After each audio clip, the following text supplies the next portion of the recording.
दोस्तों नमस्कार। अभी हाल ही में एक रिपोर्ट आई है हंगर पे, that is world hunger index.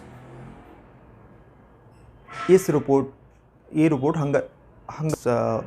भूख का एक सूची होती है, कई देशों की सूची बनाई जाती है। वो लिस्ट कल आई है। इसमें टोटल जो देश हैं वो 117 देशों का एक इंडेक्स बनाया गया है। उसमें भारत का 94 प्लेस आया है और टोटल कंट्री जो है 117। तो भारत के बाद में केवल 13 देश और पड़ते हैं। तो भारत का जो प्रदर्शन इतना पुअर रहा है, इतना फिसड्डी रहा है कि और वो भी इसके बाद में जो और देश आए हैं वो 13 देश, वो कौन कौन से देश हैं, बहुत ज़्यादा पिछड़े हुए हैं। जैसे अफ़गानिस्तान हो गया, Rwanda, Nigeria, Sierra Leone, Madagascar, Haiti, Chad, बहुत अति गरीब देश हैं। और भारत तो इस पोजीशन में तब भी उसका 94 प्लेस आया। तो इसका मतलब आप समझ रहे हैं, मेरा भारत, प्यारा भारत 94 प्लेस पे, जो बहुत ही पुअर और शर्मनाक है। तो ऐसी क्या वजह है? और ख़ास बात ये भी कि जो दूसरे देश जैसे बांग्लादेश हो गया, पाकिस्तान, ये हमसे बेटर है। तो ऐसा क्या हो रहा है? और जबकि ये जो देश अपना एक विश्व गुरु बनने की दौड़ में जा रहा है, यहाँ से विदेशों के वो भारत जो विदेशों के रॉकेट छोड़ रहा है, ठीक है, और हंगर इंडेक्स में 94 प्लेस है। हमारे यहाँ राफेल आ रहे हैं, एयर इंडिया 1 और हंगर इंडेक्स में 94 प्लेस। बाकी वो दूसरी चीज़ें देख लीजिए, आईटी में पूरी देश को सेवाएं दे रहे हैं, बड़ा नाम किया हुआ है, हंगर इंडेक्स में 94 प्लेस। हम अपने स्पेस शटल मून पे भेज रहे हैं, मंगल पे भेज रहे हैं, ठीक है, बट हंगर इंडेक्स में 94 प्लेस। तो ये हो क्या रहा है? ये ऐसा क्या हो रहा है कि एक तरफ हम बहुत ज़्यादा ऊपर चले गए और एक जगह, और दूसरी तरफ हम बहुत ज़्यादा नीचे चले गए, बहुत ही हालत ख़राब है। तो क्या हम बेसिक चीज़ों पे ध्यान नहीं दे रहे हैं? क्या इस कुछ समस्या नहीं है, या कुछ ऐसी प्रॉब्लम नहीं है जो हमको टैकल करनी चाहिए देश को? दोस्तों, ये जो सबसे बड़ी जो देखने वाली बात है, अब चलते हैं थोड़ा सा इस पर डिस्कस कर लेते हैं कि आखिर ये हंगर इंडेक्स होता क्या है, विश्व भूख सूचकांक क्या है, कैसे ही बनता है, और इसमें किस तरह से भारत का इतना फीसदी प्रदर्शन रहा था। मेरा जो प्रोग्राम ये करने का मेन जो पर्पज़ है वो मैं यही जानना चाह रहा हूँ, या बताना चाह रहा हूँ आपको, आखिर ऐसा हो क्या रहा है, क्यों इतना पीछे चला गया है भारत। बहुत ही शर्मनाक प्रदर्शन है। और ऐसे में सरकार तो शायद कुछ ज़्यादा बोलेगी नहीं, वो तो ये कहेंगी कि हाँ कुछ इम्प्रूवमेंट हुआ है, थोड़ा सा इम्प्रूवमेंट हो रहा है, वो कह देगी। बाकी छोटी छोटी बातों के लिए बहुत सारी बातें ट्विटर पे दिखाया जाता है, बोला जाता है, इसके लिए बहुत ज़्यादा नहीं कहा जाएगा। तो आखिर हम कहाँ चूक रहे हैं, क्या हो रहा है, ऐसी क्या गलती हैं या क्या इम्प्रूवमेंट होने चाहिए, और हम उस पर डिस्कस करते हैं। उससे पहले हम ये जानने की कोशिश करते हैं कि जो विश्व भूख सूचकांक बेसिकली होता क्या है, और कैसे इसको बनाया जाता है, और कौन इसको डेवलप करता है, बेसिकली कैसे रिपोर्ट आती है। तो इसमें क्या है कि बेसिकली एक एजेंसी है, 2 एजेंसी हैं जो मिलकर इस रिपोर्ट को बनाती हैं। एक जो पहली एजेंसी है उसका नाम है कंसर्न वर्ल्ड वाइड, और दूसरा है वेल्थ हंगर लाइफ। ये दोनों मिलकर इस रिपोर्ट को बनाती हैं। इसमें जस्ट आप देख पाओगे इधर जो उसका मैप होगा उसमें दिखाएंगे कि भारत का क्या इसमें सिनेरियो हो। तो ये रिपोर्ट एनुअली आती है, और इसमें बताया जाता है कि किस देश की किस पोजीशन पे कितना आगे बढ़ा है, कितना ये हुआ। तो यहाँ पे 117 कंट्री है जो इस बार जो इंडेक्स आया उसमें। और इसमें आप देख पाएंगे कि जो मैप में देख रहे हो, उसमें देख रहे हो कोई येलो पार्ट है, जो येलो पार्ट देख रहे होगे आप। इसमें ब्लू भी देख ब्लू तो नहीं, सॉरी, इसमें ग्रीन है, और जो डार्क जो ग्रे वाला है, तो वो ग्रे वाला एरिया उसमें जैसे यूएसए वगैरह है, तो उसमें ऑस्ट्रेलिया है, तो इसको लिया नहीं गया इसमें। और बाकी जो लैटिन अमेरिका है आप देख पाएंगे, और साउथ अफ्रीका कॉन्टिनेंट है, इसमें एशिया के सारे काफ़ी देश दिख रहे हैं इसमें, इन सबको इसमें कंसिडर किया गया है। तो होता क्या है कि जो इनका जो पैमाना है बेसिकली कि कैसे इसको जो दिखाया गया है यहाँ पे आप देख पा रहे होगे कि कुछ एक्सट्रीम बहुत ज़्यादा रेड पार्ट भी दिख रहे हैं इसमें। तो वो एक एक तरह से इनका जो जो स्केल है वो 100 का स्केल माना गया था। 100 का स्केल का मतलब जीरो, जहाँ जीरो है तो उसका मतलब है कि कोई हंगर नहीं है दुनिया में, और 100 है कि बहुत ही हंगर है। तो इंडिया का इसमें जो प्लेस है वो है 27.2। इसको जो अंक मिले हैं आप ऐसे समझिएगा, ठीक है। और जो ग्रीन वाला पार्ट दिख रहा है वो बेसिकली वो है कि जो जिनका हंगर इंडेक्स और जिसकी वैल्यू बेसिकली 5 से कम है। एक और दूसरा ये क्या होता है जिसमें 10 to 19 के आसपास का जो कि बीच में जो भी कंट्री पड़ते हैं, और एक होता है 20 से 34। जो येलो वाला पार्ट आप देख पा रहे हैं इसमें भारत इसी में आता है, ठीक हो। ये जो कंडीशन होती है बहुत सीरियस बताई जाती है, जो और इसके बाद और आती है उसके आगे से 35 से लेके 49 तक, ये भी बहुत ज़्यादा डेंजरस है। और उसके बाद में जो 50 के बाद वो तो बहुत ही एक्सट्रीम बहुत पोजीशन मानी जाती है जब हंगर के लिए। तो इंडिया का जो प्लेस है वो 27.2 का के मार्क्स हैं इनके, इस तरह से समझ सकते हैं आप। तो ये बहुत ज़्यादा सीरियस माना जाता है यहाँ पे। तो जैसे आप पड़ोसी देश चाइना ले लीजिए, इसका 5 से कम है। और बाकी आप जो मैप में देख पा रहे होंगे इसमें काफ़ी दूसरे एरिया हैं। देखो इसमें जो आप देख सकते हो साउथ अमेरिका में, तो ये काफ़ी ग्रीन दिख रहा है, इसमें काफ़ी कंट्री के लिए का बेटर पोजीशन है। रसिया, चाइना आप देख पाओगे, और मिडिल ईस्ट में बहुत सारे कंट्री हैं। तो येलो का पार्ट आप देख पा रहे हो, ये इंडियन सब कॉन्टिनेंट में बेसिकली इंडिया और बांग्लादेश और पाकिस्तान, अफगानिस्तान भी आता है, लेकिन सब में इंडिया की पोजीशन सबसे ज़्यादा ख़राब है। तो एक तो ये चीज़ हो जाती है। दूसरा आप देख पाओगे कि साउथ अफ्रीका में अफ्रीका कॉन्टिनेंट में इसमें कुछ काफ़ी रेड जोन में है, जो जहाँ पे जो बहुत ही ज़्यादा भुखमरी और वहाँ पे इनके युद्ध छिड़े रहते हैं, आपस में लड़ाई होती रहती है, बहुत सारे स्टेबल नहीं है गवर्नमेंट, तो वहाँ पे ये हो रहा है। और भारत की पोजीशन देख पा रहे हो तो 27.2 का ये है इसमें। तो इसमें जो और कंट्री हैं इसमें ये भी लिस्ट देख सकते हो कि भारत का जो पिछली बार जो प्रदर्शन था उससे थोड़ा सा बेटर हुआ है। पिछली जो देखा जाए तो उसमें 1 से 2 इसकी रैंक थी, थोड़ी इम्प्रूव हुई है इंडिया की। और अभी जो कंडीशन है वो बहुत सीरियस मानी जाती है। तो जो 9 और 9 से जो कम है वो लो हंगर रेट है, वो ठीक ठाक मानी जाती है। और 10 से पहले जो है 10 से लेकर 90 तक वो मॉडरेट मानी जाती है। और 20 और उससे लेकर 35 तक तो वो काफ़ी सीरियस मानी जाती है। और उसके बाद में 35 से लेके अराउंड 50 तक वो अलार्मिंग है, और उससे ज़्यादा 50 से ज़्यादा होती है तो वो एक्सट्रीमली अलार्मिंग, जिसके लिए बहुत ही ज़्यादा फिट होने चाहिए। तो इंडिया की पोजीशन भी कोई ज़्यादा संतोषजनक नहीं है, इसमें 27.2 का ये है। अब रही बात इसकी कि इसके पैमाना क्या होते हैं, कि कैसे इसको मेजरमेंट किया जाता है बेसिकली।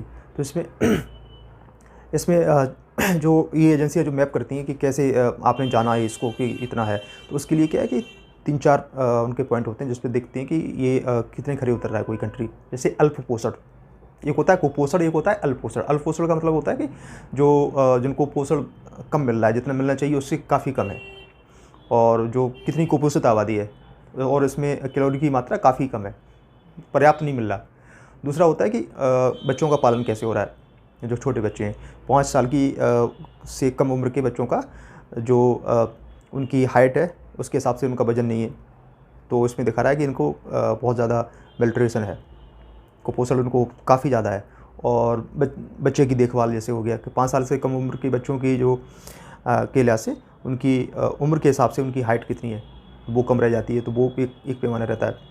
और एक चाइल्ड मोर्टालिटी रेट भी होती है कि मृत्यु दर होती है, इसमें कि 5 वर्ष के कम उम्र में मृत्यु दर कितनी है वो भी जब रहती है। तो वो ये सब चीज़ें, ये 4 पॉइंट में बता रहा हूँ आपको, ये इसके बेस पे निकाला जाता है कि किसका हंगर इंडेक्स किस रेट में आया, और इनका टोटल जो इनको इनका जो वैल्यू है वो कैसे निर्धारित होती है। तो जैसे चाइना का देखते हो आप तो वो 5 से कम है, तो काफ़ी बेटर है वो उसमें। और जीरो इंडेक्स जो होता है वो परफेक्ट माना जाता है कि जीरो वैल्यू आई जिसकी, और ऐसा भी कोई कंट्री है नहीं कि हंगर तो कहीं कहीं रह गई थोड़ा बहुत, लेकिन जीरो नहीं हो पाता ये। लेकिन इस तरह का पैमाना है जिसकी 100 हो रही हो या बहुत ज़्यादा है तो वो बहुत ही ज़्यादा ख़राब मानी जाती है।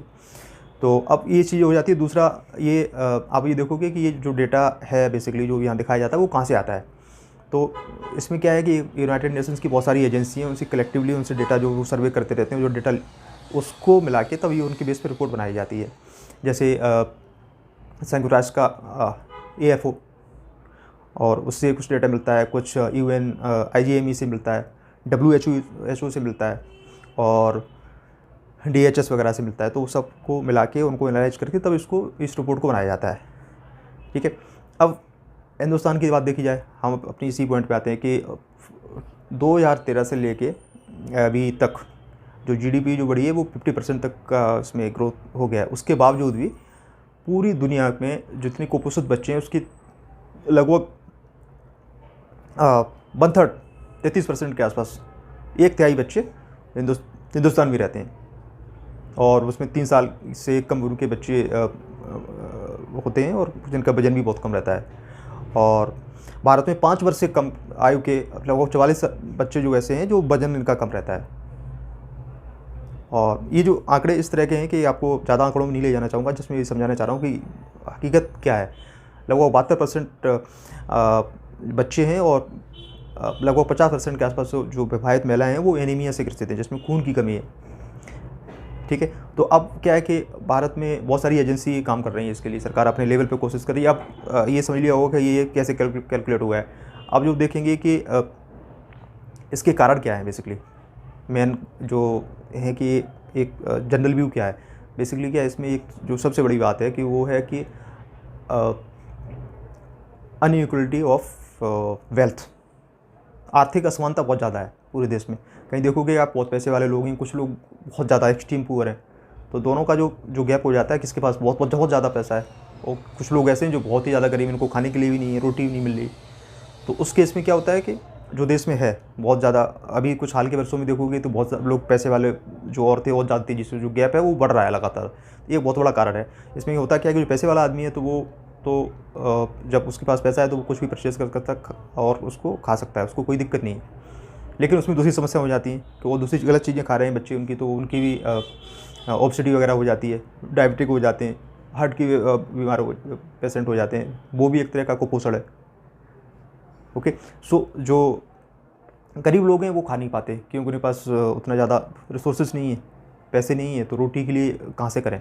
और तो रोटी का केवल तो एक तो जरिया है नहीं, बाकी दूसरी चीज़ें और भी होती हैं उनके लिए, कि जैसे हेल्थ हो गया, एजुकेशन हो गई। तो पैसे हैं उनके पास में इतने कम है कि ढंग से खाना भी नहीं खा पाते।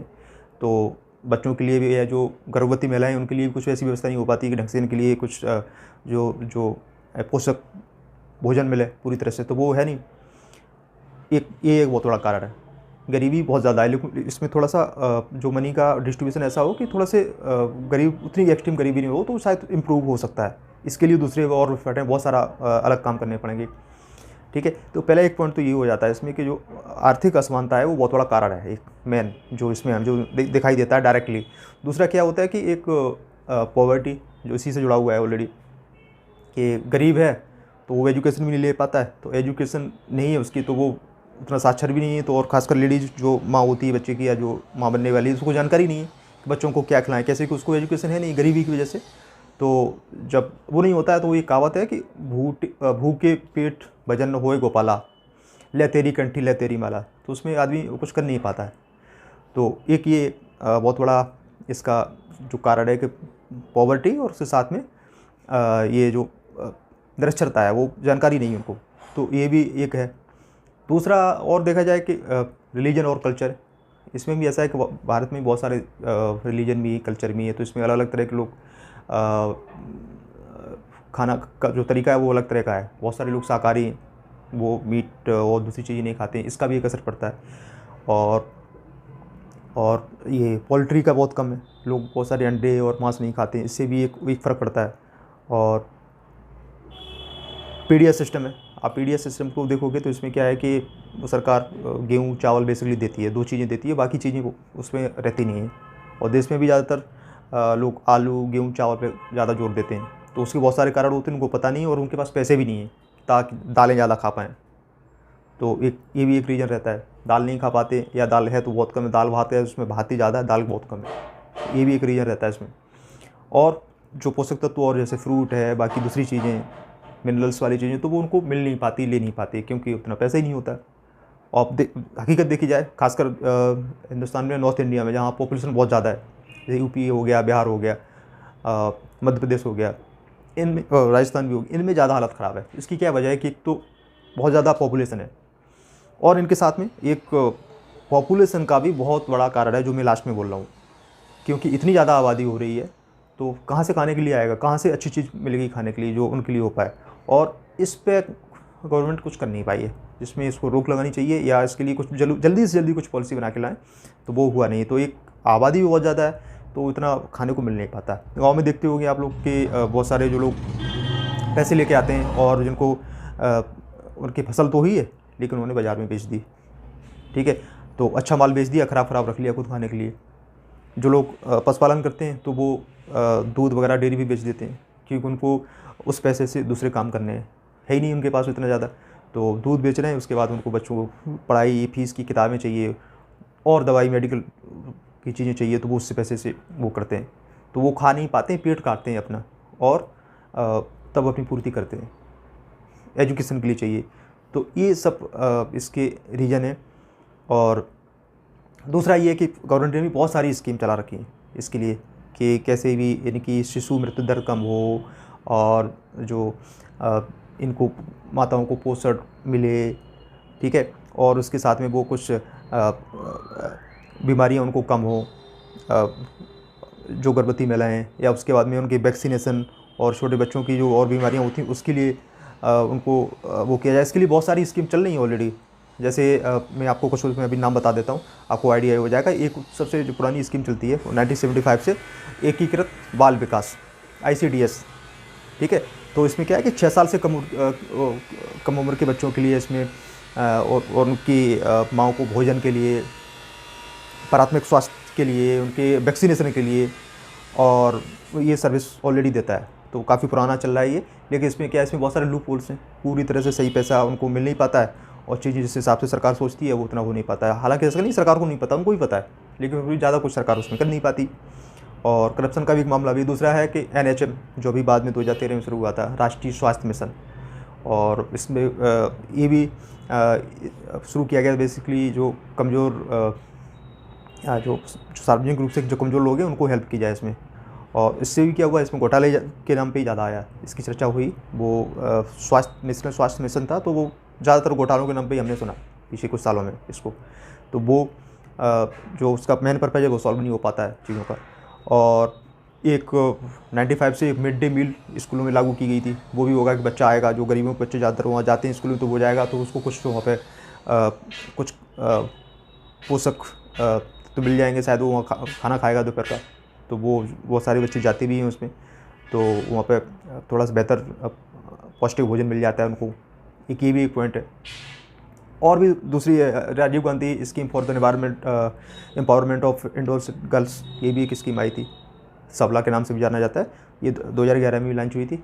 इसका भी उद्देश्य तो जो किशोर लड़कियां हैं उनको भी उनको पोषण की और स्वास्थ्य की इसको सुधार करना था, वो भी किए। तो गवर्नमेंट ने तो बहुत सारी स्कीम लेके आई है इसके लिए।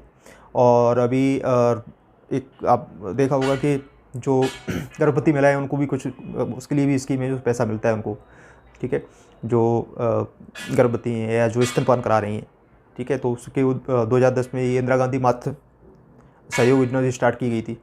इसमें भी उनको कुछ पोषण, उनको खाने पीने के लिए कुछ उनको एक सरकार की तरफ से आर्थिक सहायता पहुंचाई जाती है। तो ये सब चीज़ें। और इसके बाद बहुत सारी और दूसरी योजना, एक पोषण की योजना चल रही है जो अभी, जो इन सब योजनाओं को एक तरह से एक अम्ब्रेला के नीचे लेके आती है। और इसके अलावा इनडायरेक्टली बहुत सारी चीज़ें जो सरकार कर रही है, जैसे मनरेगा है, PDS है, ये भी इनडायरेक्टली पेयजल सुधार योजनाएं हैं बहुत सारी। इसमें भी रहता है कि लोग बेहतर खा पाएंगे। PDS का भी यही है कि अच्छा सा इनको मिल जाएगा खाने के लिए, जिसमें शायद इनका स्वास्थ्य और खासकर जो मेल न्यूट्रिशन होता है उसमें भी कुछ लाभ होगा, बढ़ेगा, बेटर होगा, ठीक है। तो होता क्या है, नहीं जो जितनी जो स्कीम है गवर्नमेंट की, तो उसमें एक तो उतनी फंडिंग नहीं हो पाती है। दूसरा, उसमें इतना ज़्यादा करप्शन का घोल मिला रहता है, तो वो बहुत कम पहुंचता है एंड पॉइंट पे जिसको चाहिए, ठीक है। और जो मैं पहले बोल रहा था, तो फंडिंग की बहुत ज़्यादा कमी रहती है, तो इतना सब्सिडी पर्याप्त नहीं है, तो ये है। और तो बेसिकली इसके लिए ये होता है कि अब ये सब चीज़ें आपने देख लिया, अब इसमें क्या सॉल्यूशन हो सकता है, क्या करें, कैसे इस चीज़ों को निपटाया जाए।